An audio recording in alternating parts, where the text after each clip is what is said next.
提示本吼，你手中的金鲤鱼吼，那凸显了五图六的良心平权的议题上，还有吼，两篇小说，你手中的金鲤鱼吼，是第第一篇啦小说啦，就讲有只西门很多热鬼，就像个金色的个林马咁样。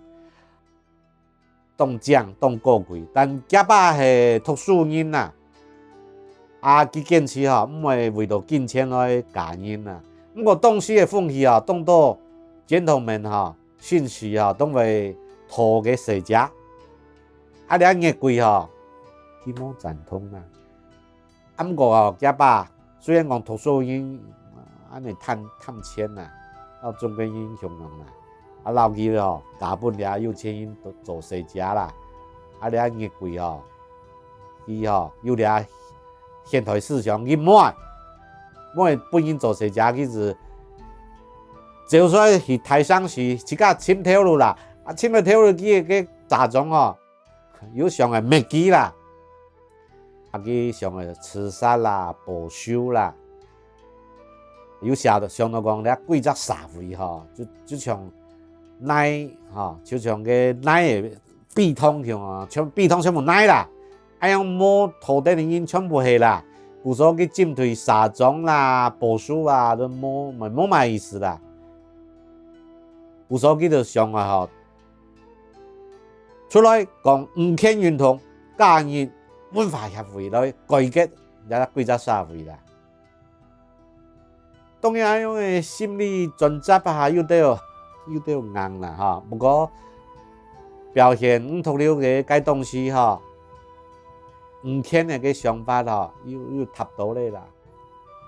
即係講1937年啊，个東西台灣文哈，肯係有到反封建、反帝國嘅思想啦。以後我認為五圖六對什麼五天啦哈，先機啦哈。是深鐵路啦，吼，冇乜個獨立啦，吼，佢冇乜個寫到了啦。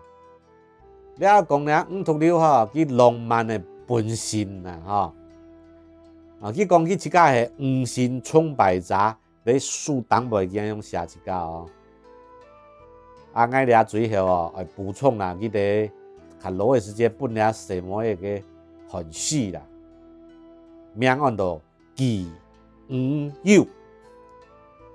悠悠東海望南天，萬里山河照雅燕。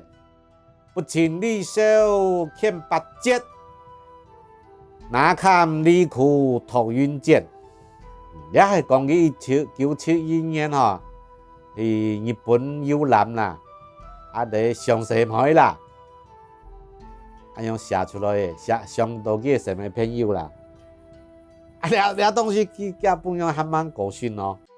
另外有隻吼，咪在東京啊，佢接到什麼朋友嘅信啊，佢真歡喜啦，馬上咪來歡喜，哦。